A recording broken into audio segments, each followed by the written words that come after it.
Yeah, so I think when I got told that I had bowel cancer and when I realized it was nothing to do with the testicular cancer, that was kind of the shock where I felt like, I often say like I owned the testicular cancer part of my life. Like, I owned all bloody testicle talk or anything to do with testicles. I was a bloody testicle guru when it came to that.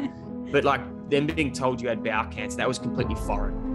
And when I kind of realized that it was very serious as far as, bowel cancer is the second biggest cancer killer, that was when I thought, hang on a second, that young 21-year-old Hugo, when I initially got that news I just previously spoke about, where I was kind of, optimistic and young and thought I'm going to get through this. I definitely didn't have that same thought then. I was actually pretty bloody scared. I thought, shit, hang on, am I even going to get through this? Like,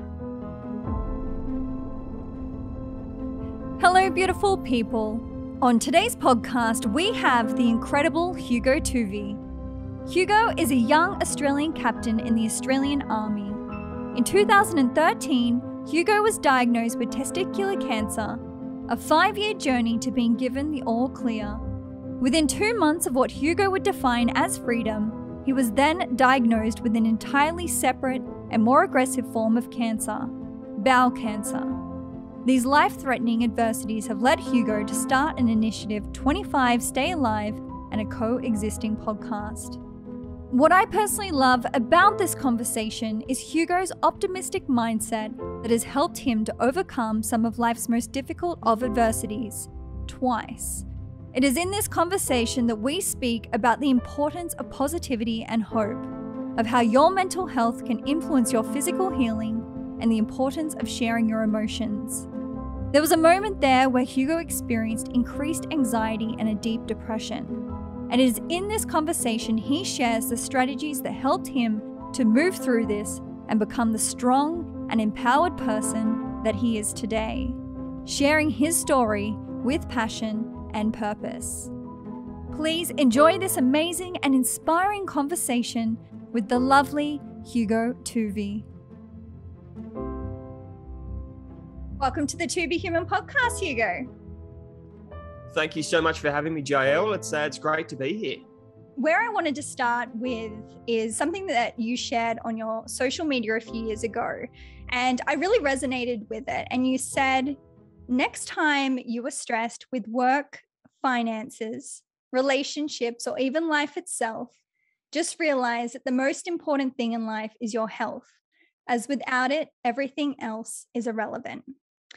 And the reason why I wanted to start here is because this was actually a lesson that I learned very recently last year. And during COVID, I did a lot of Tony Robbins virtual events.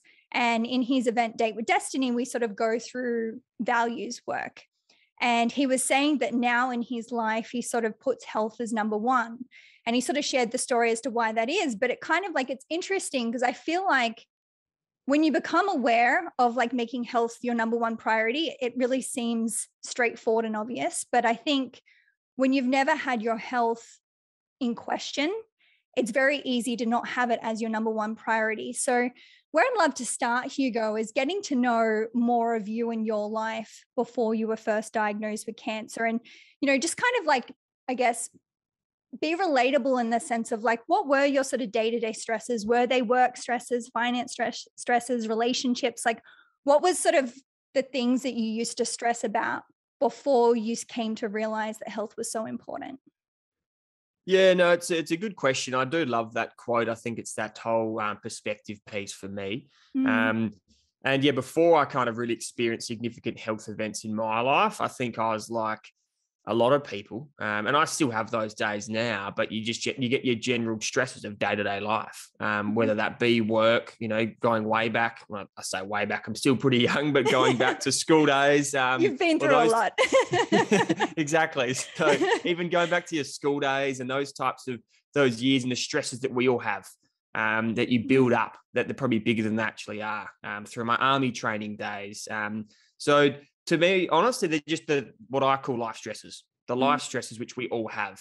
We all experience them on a day-to-day basis. But it's not until, like you said, you go through something significant in your life, what I've gone through, a major health event, where everything else just basically pauses. And it's just kind of like, this is my priority. My priority is literally living and getting through this. All these other stresses, like getting caught in traffic or, struggling with a uni exam or whatever that might be, that can just be put on hold for the time being, because at the moment I'm just fighting to survive and my health is my priority. So that's kind of, how I look at that. And growing up and all through those years before my health events, typical everyday life stresses that we all experience. Yeah, I think it's so important because, as I sort of shared, I think for a lot of us that haven't sort of had that, really defining life-threatening health experience like we do, we don't prioritize our health. And it's almost like a sad transformation for a lot of us, particularly older people, that you kind of see is like they kind of recognize the priority when it's too late. But fortunately for you, you haven't. So I'd love to sort of, I guess, proceed to the next part of your life where you did sort of come up against something that was sort of life-threatening and incredibly challenging. And that was in 2013. Yeah. So up until that point, I've always had sort of inconsistencies with my health, like growing up. And so I was used to going to doctor's appointments and the like, but I'd never had anything serious. When I say serious, like severe illnesses or something like cancer. And I've never had cancer in my family either.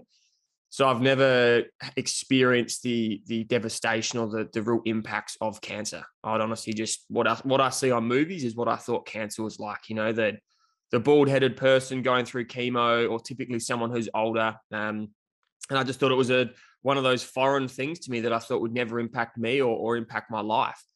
But it wasn't until mid-June 2013 when I had a little lump on my right testicle. And even then, I was 21, I was fit, I was healthy. I was probably the fittest I had been in my entire life to that point. And what I seemed as being the healthiest I'd been too. But little did I know that little lump I had on my right testicle was actually testicular cancer. And I put it off for far too long until I actually got professional medical help. And unfortunately, that meant the cancer did spread. So I always find it fascinating that although I had cancer literally through my body, right up to my chest, liver, all my lymph nodes, all through my body, I was still the fittest I'd been. I was healthy. I looked normal from the outside. I'd go to the pub on the weekends with mates and have some beers. And, I was in my final year of 4 years of army training. And here I was with cancer through my body. So it kind of changed my perception on what cancer can actually look like. Right. That's so important. And so with, because I've heard you sort of share, I think it sort of almost took you 6 to 12 months to sort of go and see a doctor.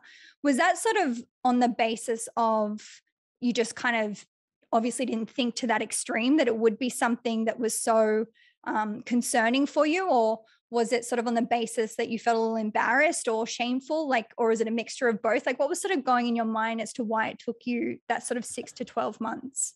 It's actually a good question, because in the past, I've always just said, to be honest, I was just, like a lot of young, naive blokes, I thought it was nothing. And I've often said, I literally would Google a lump on testicle and I'd see the least severe thing. And I would see things like testicular cancer, but I'd also see things like, most commonly benign cyst, it will go away on its own. I'm like, well, that's clearly what I've got. I'm not going to stop being an hypochondriac, stop overreacting. You go, it's nothing. So I just go on with my daily life. But you said the other word there, being embarrassed. And you know what?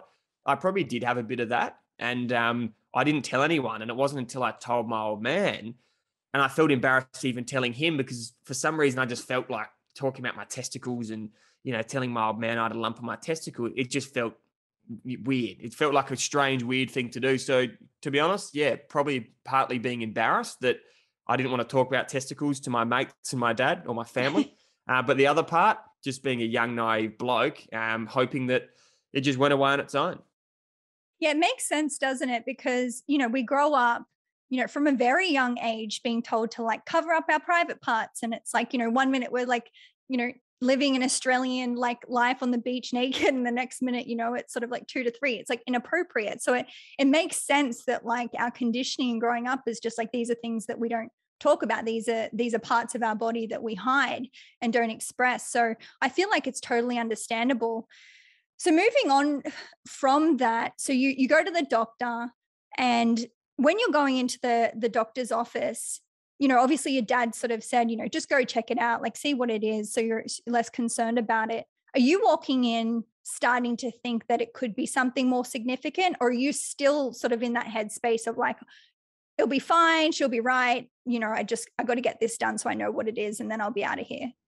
Yeah, definitely the second being the it'll be fine. And I think mainly because I was so young as well, and like I Mm, touched on, being young, fit, and healthy, and I'd okay. never experienced cancer in my family. So I think I was going in like I was the old, bulletproof, 21 bulletproof. It's going to be nothing. But it's interesting, even when I got told that after an ultrasound and I got called back and they said, you've actually got testicular cancer. Even being told that, I still kind of didn't really process it. I kind Mm, of even then thought, I'm young. Like, how hard can it be? Like, I'll get through it. And it wasn't until they said sort of it's spread and you actually have to have, chemo and follow up treatment. And that's when you start to think, okay, maybe it's a bit more serious than I'm sort of playing it on to be. But I think that's the main one. And as we'll discuss probably shortly, it's not until I got older and a bit more educated and experienced when I realized that these things are pretty serious and they don't just impact mm, you as well. They impact your okay. family, and they have sort of mental health aspects to it too, which I never even sort of realized. So yeah, I think I held that initial, I guess, perception that it would be nothing. And then even when it was something, I thought, I'll get through this because I'm young. And thinking like, I get through this, because to my understanding, this was sort of a journey that went on for 5 years essentially, which is a very long time, particularly in your early 20s. Like, these are very defining years of your life. When you get told that you have this form of cancer and you're thinking, like, I'm young, like I'll be able to sort of move through this, what is your awareness with how long this journey is going to be? Like, a doctor's telling you that this could be sort of quite a lengthy time. Like, do you have any understanding that this could be the next 5 years of your life?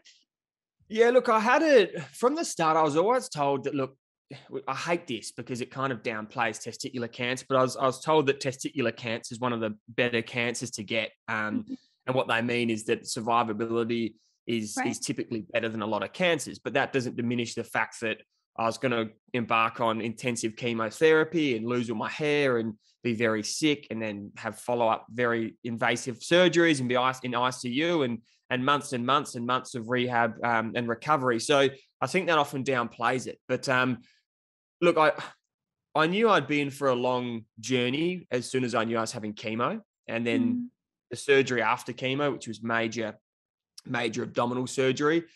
But then I think as soon as you get the cancer free, like, yep, we got all the cancer type comment, I think there you kind of take on board the next road of recovery, but mm, you don't. Like, I knew I'd get through that. I knew it would be a couple years before I build up my physical strength, my mental strength, before I can get upgraded in the army, before I was deployable to go overseas and all that type of stuff. I knew that would come. I knew it would have its hurdles. But to me, my priority was getting the whole, we've got all the cancer. It's like, awesome, tick. That's the big tick I need. The next couple years I'm going to get through. And that's something that I think I've always had that attitude, is that, you know, when you go through something like cancer, all you want to be is cancer free. You mm, want to live for another day. And until you get that, everything else you go through, I know I'm going to get through it. Like, I know mm. I will get through it. Like, it's going to have lots of hurdles and bumps in between, but I know I'm going to get through it. So I think I've always had that mindset, and the mindset, which actually did help me get through that. So I've always been one for kind of, ticking those little goals as they come. And once you tick those, then you can kind of just keep going and going. But yeah, look, it was a long journey. It was a long journey, but life goes on. Life does go on. Life has a funny way of just cracking on. It doesn't just Mhm. pause. It doesn't just pause whilst you go through your cancer treatment and then sort of recommence. Like, it cracks on. You get older, you go through things, you learn part of the experience. And for me, that's what I did. And I kept traveling and strived to get upgraded, and I got promoted to a captain in the army, and I just kind of, continued on with my life. And, that's what I did for the next 5 years. So incredible. And I know that you've shared throughout this sort of first part of your journey, you really tried to maintain that sort of optimistic headspace. But, like, very honestly and candidly, you also shared that a lot of that was sort of a mask, and that there was a big part of you that felt like you were suppressing a lot and sort of pushing certain emotions to the side. What do you think, why do you think that manifested? Was it, you know, you were so young? Was it just so your inability to kind of like process the magnitude of what was happening? Or were you trying to like protect people around you? Where was it sort of coming from? Look, it's actually, yeah, it's a good question. I haven't probably really thought about it in that way, but I think it was just that initial response, just Mm, that response of this is who I need to be. I think it was a mixture of that, and also I've often said I felt like I was already putting my family through a fair bit of pain, and I saw that firsthand how like emotional it was for someone like my mum going through those early years of cancer. So I felt like I needed to be strong for my mum and for my family, because if I was not strong and I was, lying curled up in a ball saying I just can't do this anymore, I'm really struggling, then I felt like, gee, they're going to then have to, look after me and mm, my mental state as well. So I think in the back of my mind, I felt like I had to be that positive, strong Hugo. And I'd always get over the years like, oh, Hugo, you're so strong. You're so right. positive. Like, I just don't know how you do it. And I've kind of just said, yeah, well, partly, yes, I do have a bit of that, but then I also didn't really, I guess, express how I was really feeling Mm. in parts. And it wasn't until years and years later and until I realized that wasn't necessarily the way to go. Yeah, I eventually kind of just broke down the track, because I think I did just keep it all inside and all hidden. Rarely did I cry during those earlier years of cancer. And I Mm. was just always that kind of, brave, put on the front, like you said, put on the mask. And that's just how I coped. And that's how I managed it. Moving forward, you you get to so you get the okay, you become like a captain, like, essentially like your life is moving forward, right? Like you are still achieving the dreams that you set out to achieve, which I think is very admirable, that you've stayed the course of what you want to do in life. Share with us sort of what those 2 months look like, because you've spent 5 years sort of, overcoming this huge life defining moment. What does it feel like to be told, okay, like this chapter of your journey is closed? Like, is it kind of just like, full on openness living life? Or is there kind of like a transition period where you're kind of like, oh, okay, like I'm moving on into normal life again? Yeah, look, I do actually remember the moment very well. I think although my life had a big sense of normality leading up to that 5-year mark, I was always told that until you get that 5-year all clear, Mm, it means you're in complete remission. That's kind of the chance of relapse is almost non-existent. So that was my final goal or final hurdle.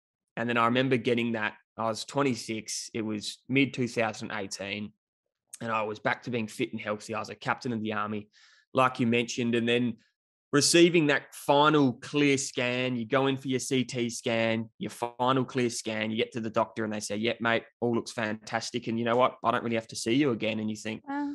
wow, like it's all I've known for the last 5 years, the doctor's appointments and the scheduling in your diary and the 6-month scan and the yearly scan and, the medications you're on. It's all I knew. It's just part of your life. And then to be told, mate, I wish you all the best. And you shake his hand and you almost get a little bit emotional, because it's like he's been such a big part of your Mm, life. But then it was almost a sense of freedom. And I remember being in Brisbane with my partner when I came home that night, and we cracked open a little, bottle of champagne and just had like a cheers to kind of celebrate that, because I felt like it deserved a celebration. It mm, deserved to, I've got a tattoo on my rib cage there with a little cancer ribbon. It marks that date. It's a mm, significant time in our lives. And although I look back and I was a proud testicular cancer survivor, and I was proud, extremely proud what I overcome, I felt like it no longer defined me. It mm. no longer defined my schedule, my routine, my day-to-day life. I could just kind of move on. And I'd always look back on it as a big part of my life, but I could now move on as a kind of normal, young 26-year-old. And I just had a bit of that sense of freedom, that happiness, and a bit of normality too. So yeah, it was an interesting sort of almost sad transition, like I said, from sort of saying goodbye to my doctor. But then at the same time, I did have a bit of that sense of freedom and happiness of, well, here we go, like, embarking on my future and my next, chapter and adventure in my life. Yeah, because it's like, this all starts to happen when you're 21. And then this goes on for 5 years, and it's almost like you get put on pause to an extent, right? But then when you sort of like, okay, have this new sense of freedom, you're a lot older. Like you're getting into sort of your more later 20s, and like you're a totally different person. So it's quite interesting to kind of like, it's almost like you're starting off from when you were 21, but you're sort of a new person to an extent, which is very fascinating. So within those 2 months, you're getting sort of back into life. You've become, a captain in the Australian Army, which, is absolutely incredible achievement. What happens sort of towards this end of 2 months? What starts happening that starts to sort of bring in the next sort of defining lesson in your life?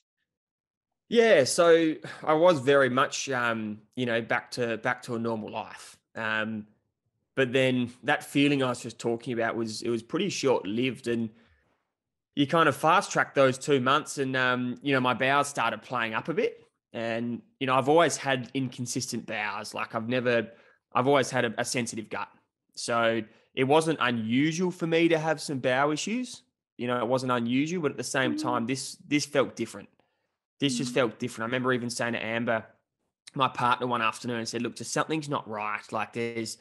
I was getting up during the night. I had a bit of pain. I said, something's not right here. But I didn't think it was anything serious. But I just remember saying, like, something isn't right.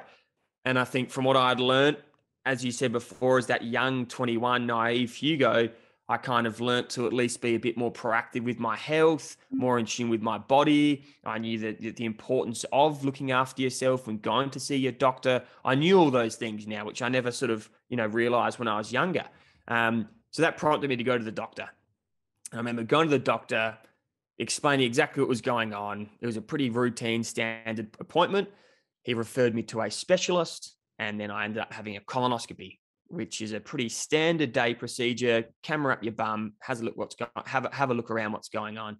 And even then I thought nothing of it. I didn't even tell my family that my bowels were playing up. I didn't even tell my family that I was going for a colonoscopy, because for what I'd been through up until that point, it was so minor. It was just a minor thing. And it wasn't until I had that colonoscopy when Terry, who's my gastroenterologist, said, "Mate, we found a couple nasty little polyps in your bowel, but look, for someone your age, it's I'm pretty uncommon, but they're probably nothing. I've removed them. We just sent them off for a biopsy anyway, but let's see you in 2 weeks. You've got a bit of inflammation. Let's see you in a couple of weeks, and we can just talk about the next steps." And I thought, okay, fine. I might go on some medication, change up my diet, do all those types of things. And once again, nothing serious crossed my mind. You need to remember this was only a couple months after getting the 5-year all clear scan for testicular cancer. So I was went to work the next day, typing away at my desk, and then Terry's receptionist called me, and she said, "Hugo, the results came back from those biopsies, and Terry needs to see you." And I remember literally looking at my phone, pulling up the calendar, said, "Yep, I'm scheduled to see him at this date." She said, "No, he needs to see you this afternoon." And I thought, right, that's when you something's probably up. Specialists are pretty hard people to get into, let alone them requesting to see you that afternoon. But even then, although I had this sinking feeling in my stomach, I didn't jump to conclusions. I thought, shit, maybe, I've got some sort of serious bowel disease or whatever. And anyway, went off to the appointment with my lovely partner who just finished work. And that's when we got some pretty unfortunate news. It's just amazing, isn't it? Because this was the part of your story where I just I think even just as a listener, I was slightly in shock to hear this. 2 months just seems so soon. And particularly in relation to this form of cancer, you've shared that, it's completely separate to your first experience, which I found very fascinating as someone that doesn't, know a lot about cancer. That really surprised me, because I thought, obviously this has to do with your first experience, right? So you walk out of the office with Amber. Who is the first person you call, and, how do you sort of share the news? Yeah, so I think when I got told that I had bowel cancer, and when I realized it was nothing to do with the testicular cancer, that was kind of the shock, where I felt like, I often say, I owned the testicular cancer part of my life. I owned all bloody testicle talk or anything to do with testicles. I was a bloody testicle guru when it came to that. But like them being told you had bowel cancer, that was completely foreign. And when I kind of realized that it was very serious, as far as, bowel cancer is the second biggest cancer killer, that was when I thought, hang on a second. That young 21-year-old Hugo, when I initially got that news I just previously spoke about, where I was kind of, optimistic and young and thought I'm going to get through this. I definitely didn't have that same thought then. I was actually pretty bloody scared. I thought, shit, hang on, am I even going to get through this? Like, what do you mean? This is pretty serious. So I think that made it harder. And like you said, it wasn't until I left the rooms with Amber where I still kind of had a little bit of that, Hugo brave face, that front I've been putting up. But then I left the room, was walking to the car, and then I just burst into tears. I was probably like 2 meters in front of Amber. And it's like all those emotions I'd been carrying, finally, like I almost felt like I'd met my match. And I thought, I don't know if I can get through this. This is the real deal. And I just burst into tears. And, I was, in a really emotional way. And Amber was supporting me, and she said, am I all right to drive home? We were about 40 minutes to the rooms from our home. I said, look, I'll be okay. But then the hardest thing was then having to then call my family, because I said to Amber, I said, well, look, I'm going to have to call my parents, my brother and my sister. And I just said before, they didn't even know I was going in for a colonoscopy. They didn't even know my bowels were playing up to the extent they were. So then for them to get that news, that was hard. And the first person I called was my dad. And my dad has been, massive rocked through the whole journey, all those testicular cancer days. He would be there every day with his little fresh juice he would make for me, and he would just sit next to me and read little articles from the newspaper about my sports team. And he was just there for me. So then I knew calling him was going to be tough. And he's not like a very emotional guy, like he doesn't really cry. He's probably cried a couple of times in his life. So then calling him, and I remember just saying, look, Dad, I got some pretty bad news. I just got told I had bowel cancer, and like I'm, crackling my voice, and I was really emotional. And then to hear him get really emotional, and you could hear he was fighting back these tears. And I'm not a father myself, and hopefully one day I can be a father, so I wouldn't know what it's like. But just to hear the pain in his voice, that's what got me. And then I really started to then get emotional again. And he would just say, look, Doogie, we'll get through this. Anything you need, I can jump on a plane right now. We'll get through this. And you could tell he was in pain too. He was in pain for what I was going through. And then that's what gets to me, that, one thing's being told you have bowel cancer and going through what I've gone through, but I'll take it 10 times over. I'll take that 10 times over rather than putting my family or my dad in that pain, because you feel like there's nothing you can do. You feel like you're causing them this pain, but there is nothing that I can do to help that. And that was a really emotional time in my life. And to be honest with you, it still is an emotional time in my life when my health plays up, or I've got a few things going on. And I know my family, who have been there for the last 9 years or so, they're always worried about me and checking in on me. And I know that's always going to be the case probably for the rest of my life. And I just want to make sure that I never have to put my family and my dad through that pain like I had to do by telling him I've got bowel cancer. So it's very tough doing those things. And how do you think because we talk about your experience with both these cancers and, feeling naturally to put up that mask to kind of, I guess, process what's sort of going on. Did you find with your family that sort of they did something similar? Like, was it kind of like everyone tried being strong, around each other? Yeah. I've actually never really, because you spot, like they 100% did. And the only person I know that Amber was someone we spoke to post all the treatments and surgeries and the 2 years of just really difficult time. Post all of that, we've talked since, and she would often say that she would go to the hospital, bring my little, frozen watermelon or whatever the only thing I could eat, and she would have a little bubbly smile and show me photos of the dogs back at home. But she said pretty much without fail, every night that she would leave, the cutoff time at 8 p.m. or whatever it was, she would get in the car and she would just burst into tears and she would cry the whole way home, basically. But she obviously never told me that, because exactly like you said, she didn't want me to have to worry about something else. But I've never really actually asked, I can only assume my mum, she's pretty emotional. I assume she would have, done something similar, but I've never really asked my dad, that same question, because he would always, every time, be hospital, ultra positive. But I've never kind of asked to the extent, how did he actually feel, when it was just him behind closed doors when I was at my absolute worst? Well, I can only assume he was probably struggling too. But no, it's a good point, because I think, just like me putting on that mask, I think everyone else put on that mask as well, to just try and pretend everything was fine, even though everyone was probably going through a pretty shitty time. So I know this part of your experience, you sort of, you had like a quote unquote smaller taste of sort of mental health challenges in your first experience, but it was sort of this experience with bowel cancer that, to my understanding, kind of took this to a new level with you. Can you sort of share more about that time in your life where to my understanding, you sort of began to experience more of a depression? Yeah. So the biggest one was when I genuinely didn't think I was going to make it. So there was a time where, my stomach just would not wake up. And this went on for a few weeks, and I was losing a lot of weight, and I couldn't even have a sip of water, because I'd literally vomit it back up. So I was kept alive on this pouch, and I lost 20 kilos or so.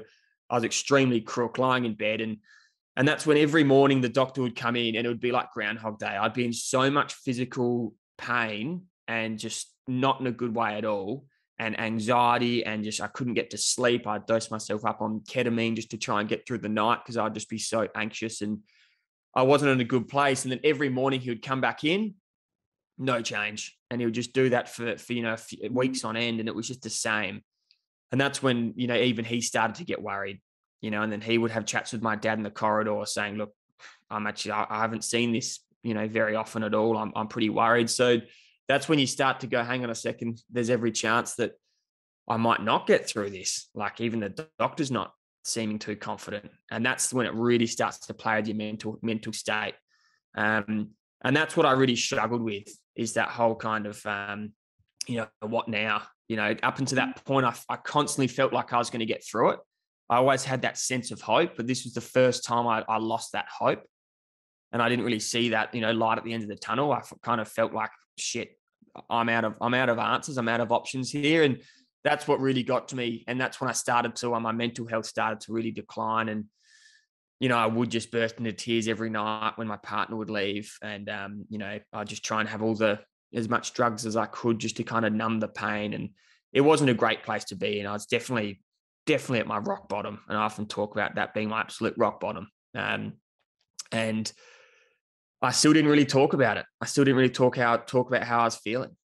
But it wasn't until I first sort of started to just share that. And I think it's almost a bit of a blur, but I'm pretty, from when I first properly shared it was when my doctor called me, my army doctor, the routine call. And I first shared with him sort of, I'm not doing too well. I'm not in a good headspace at all. I can't sleep. I've got this. And he said, no worries. And then he actually put me onto a psychologist, the first time that I'd properly seen a psychologist, believe it or not. And then I remember she then came and visited me in hospital. It's just the two of us chatting in hospital. And that was the first time I really started to unpack my mental health and actually look after and do something about my mental health. But up until that point, I pretty much did nothing. And look, it was a long process, and it still is. I still see a psychologist, but that was the start. Like, that was just the little turning point of at least letting it out, talking about it. Then it was sort of sharing it with my family. And then I was more open with Amber if I was having those really bad days, and I was more open with my dad. And there was almost that turning point, fork in the road moment in my life, where my mental health and my realization to the importance of looking after your mental health changed. It changed, because to put it in perspective, I was doing everything I could to look after my physical health, everything under the sun to stay alive and look after my physical health. But there was absolutely nothing up until that point that I was doing for my mental health. And that is something that's pretty alarming. And that's something I eventually learned, fortunately, before it wasn't too late. And then I could just slowly work on it. And then, that coincided, which, maybe coincidence, maybe that they had a bit of a relation, physical health, mental health, but it coincided with my stomach just started to wake up a little bit, and a little bit of that hope. And then I could have a little sip of water and I could start eating again. And then boom, I could see that light at the end of the tunnel. And then, my hope came back, and then I was still seeing my psychologist. And then it was, those small wins and getting up and walking. And then, I could realize that, hang on a second, I might be able to get out of this bloody hospital. And then, that's when it sort of started to look better. And yes, there was still another couple of years of hospital visits and surgeries and treatments, but I got through that point, which I often look at as being as my rock bottom. Yeah, I'm totally, personally of the belief that, sort of that emotional and mental dis-ease within you can like manifest into like physical disease. Like I truly am of that belief. And, obviously there's a spectrum. I'm not sure if I believe it to the extent of cancer, but I certainly believe in terms of like, the gut issues and things like that. Like I know in my own personal life for years, I had really bad gut issues, and, that was sort of like tying in with adrenal fatigue. And even, now it's like it's a beautiful message from my body saying like, you're stressing too much. You need to, recenter. And like, granted, every time that I sort of bring myself back to my center and start looking after myself again, I start feeling healthy again. So I think it's so beautiful and so powerful, like in your story of sort of realizing that, when you lose that hope, it kind of makes sense, right? That your body's sort of going to be buying into that. And so it's, to be able to sort of grab that, even when it's so, so difficult, to be able to see that your body starts responding to that. I genuinely think is really beautiful. And I've heard you say sort of, you even sort of shared just then that like your mental health can be still fragile. I think I listened to a podcast you did sort of earlier in the year, and you describe it as fragile. What does it look like? Because, obviously I think a lot of us can like truly understand like, okay, when you have your second bout of cancer, it's bowel cancer, it seems a lot more serious. You feel like you're not getting well. It kind of makes sense that, you're starting to lose that sense of hope, right?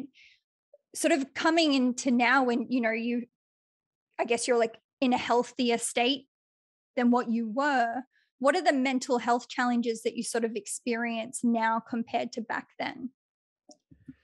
Yeah, it's an interesting one. I think back then there was almost in my mind a reason why I was struggling with my mental health. Like I saw it as a reason. It made sense. I was going through a significant battle with cancer. I was in a very bad way. I was very unwell. So it made sense. So I could almost justify it. Right. So that's actually one of the more difficult parts were once I kind of got better, physically got better, and I started recovering, when I still had these issues with my mental health. And I kind of thought, hang on, I should be happy now. Like I'm no longer in hospital. I'm recovering, but I'm cancer free. I'm in a better place. And yes, I had issues when I had a bag and some other ongoing problems, but I kind of didn't understand why I was still struggling with my mental health. And that's when you realize that, mental illness is mental illness, right? It's its own illness. It doesn't just, pick and choose when to, play up or not feel well. And that's something I'd really tried to kind of think I could beat myself without actually having that professional help. And then, then I unpacked it all with my psychologist, and I realized that, to be honest with you, I've probably been struggling with poor mental health for a big chunk of my life. And we went right back to my childhood and, these cancer journey and that mask that I got so good at putting on. But to be honest with you, I probably suffered from poor mental health since my childhood. And then, that manifested, and I, got diagnosed with depression and suffered from mental illness. And, I still suffer from poor mental health, and I try and work really hard at it. But it's something that I know is going to be an ongoing journey for me. It's going to be an ongoing journey that I'm going to continually have to work on, which I'm prepared to do. But now I know it's not just a quick fix. I was always looking for that quick fix. I just know now it's not the simple case of see a psychologist and you're better after one appointment, or, start meditating for a week and you'll be fixed, or, it's going to be an ongoing journey for me. But I think the important part is I know that now, and I know those good days I have exist, and the good days outweigh the bad days. So now when I'm having those bad days or even bad weeks, I know that there's better days coming. And that kind of gives me that, once again, that hope of saying, you know what, I'll get through this bad day. No different to I got through those months in hospital. And when I was at my rock bottom, where I honestly didn't think I'd get through the next week, I got through that too. So you know what? This little bad patch I'm going through now, I'm going to get through this too. You know, just do what you know works for you. Go to your little morning hot yoga, go take the dogs for a walk, you know, you'll get through this. And that's, you know, that's really helped me over the years, which hopefully will continue to help me. Yeah, I'm really fascinated on this topic because, you know, I myself, I'm a mindset coach, so I'm very fascinated in this space. I'd be interested to know, you know, with the psychologists or psychologists that you've worked with, do they more focus on behavior? You know, you talk about the walks and meditation, hot yoga. Does that coincide with sort of more thought-based work as well? Yeah, to be honest, it was the hardest one for me was finding what works for me. And I think that's such a Mm. key takeaway for, you know, I'm sure you do a lot in your work or people listening to this is finding what works for them. Because I'd often read books or, you know, I've been to a Tony Robbins seminar and, you know, you'd hear this great advice from these different people and you'd try it and then you do it for a bit and then you realize that it wasn't working for you. And then I become frustrated that it's not working for me and it's almost counterproductive. So the biggest one that I'd keep exploring with my psychologist is finding what works for me. And then until I found that, you know, I realized that, okay, this is me. For me, it's not running 10Ks or doing a marathon, or for me, it's not doing a gratitude journal. I tried that. I persisted with it and I just couldn't get it. So we worked out little things. Okay, well, I like podcasting. I like talking. Instead of writing it down, journaling, why don't you do video journaling, which I've just recently started? And so when I'm having really good days, now I do like a video journal where I talk to myself and go, which sounds weird. And when I first did it, it was bizarre, but I'd literally say, Hugo, filming like we are now, and I've got little folders, my little Zoom recordings. Hugo, you know, today you decide to take a step back from Movember because you know, realize that the fundraising sometimes can be pretty stressful. So instead, you're going to prioritize on doing some talks and supporting other people's fundraising events. And this realization you had today actually made you feel bloody fantastic. And you felt like there was really great progress there. And so I'd kind of document that as a little journal and I'd save it. And for me, that's like your gratitude, your sort of your journaling, writing it down. But I felt sort of, you know, really, really happy in that moment. And so that's just like a tool, which once again works for me. But I guarantee it for a lot of people, hearing themselves talk or talking to themselves won't work for them. So there's sort of the things that I just often explore with my psychologist in particular, is finding what works for me, but then not getting frustrated when something doesn't work, because I think I do have a bit of that perfectionist trait.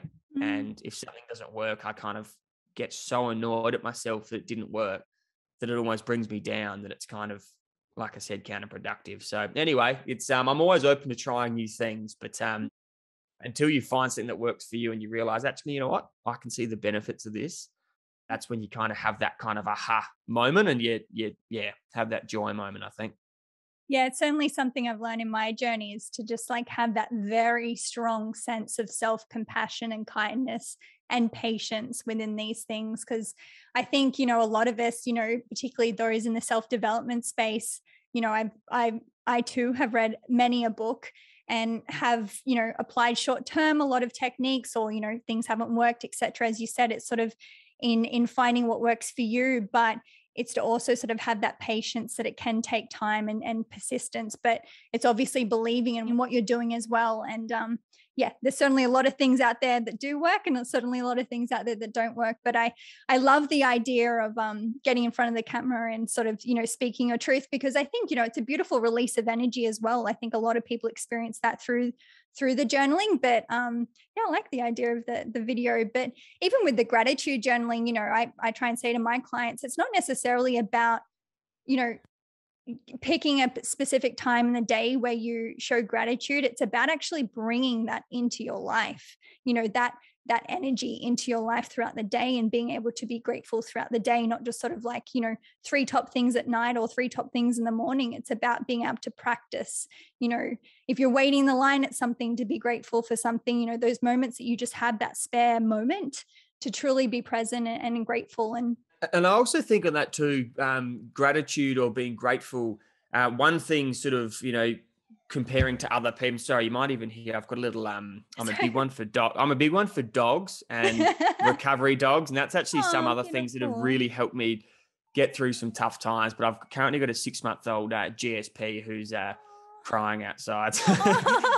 No, that's it. In case in this episode you do hear some crying, it's they're my my healing recovery dogs are a big part of my life. But Wow. the gratitude part is interesting. I find being grateful, instead of comparing it to someone else's situation, like we can all do the whole, I've got a roof over my head. There are people over in third world countries, which, yes, that's important to realize, but I'd use it for myself, whereby I'd reflect on, say, an old photo or a time where I was really struggling in hospital or in a really bad way, and compared to where I am now.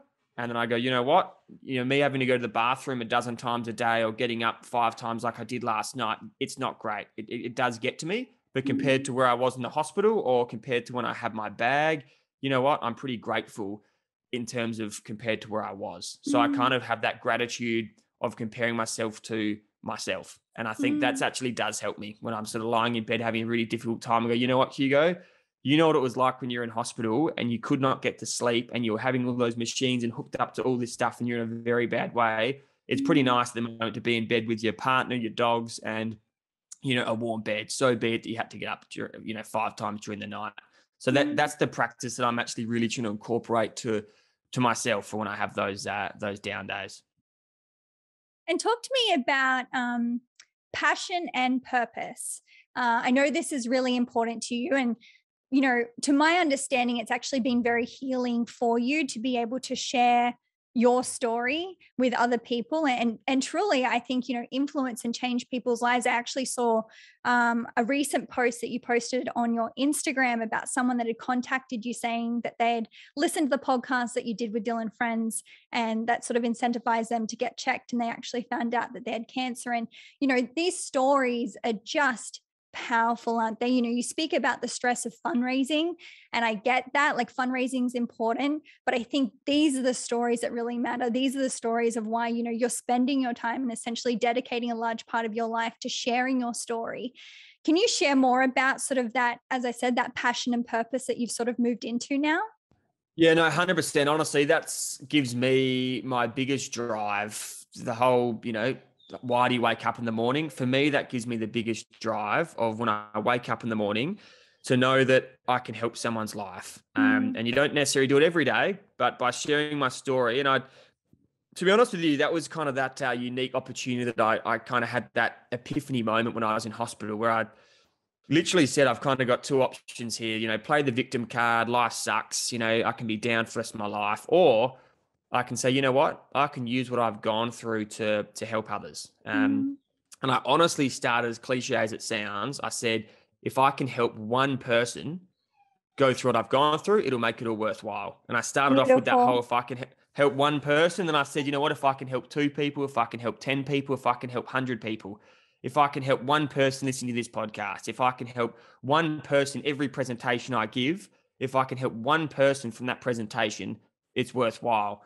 And I sort of started to think that way. And it just gives you that drive, that purpose, that passion in what I do. And you mentioned that message before. Like, when I receive those types of messages from someone I don't even know, who kind of messages me on Instagram to say, hey, like, you might not even read this, but I just want to let you know that basically because of you sharing your story, I'm here today. Or, I detected cancer early, or, I sought professional help with my mental health, and those types of things.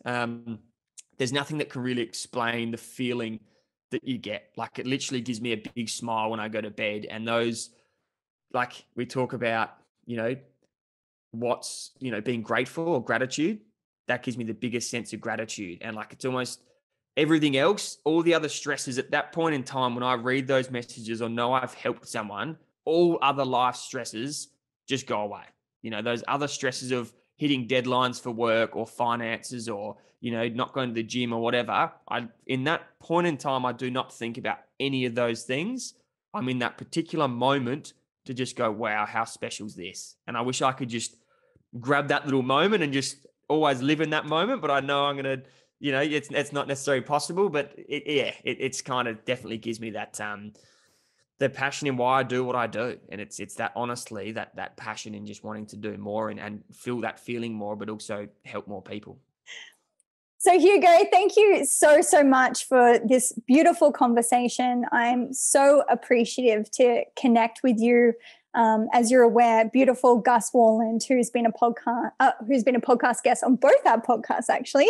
He's certainly a man of connection out there. Shout out, Gus, for connecting us. And, you know, I've truly learned a lot through your story. It's been, you know, I'm not sure if you resonate with the word inspirational. I was listening to the podcast you did with Dylan Friends, and he was like, you don't resonate with that word. So, but I'm going to put it there anyway, because it truly is. And, you know, it's been a beautiful reflection for me in my own life. You know, I've learned a lot from you, and I really appreciate that. And I'm really excited post-conversation to continue to reflect on this. And I think what you advocate for in terms of not only mental health, but being able to check on your physical health is so important, particularly for us youngins, because it isn't something that comes so naturally for us.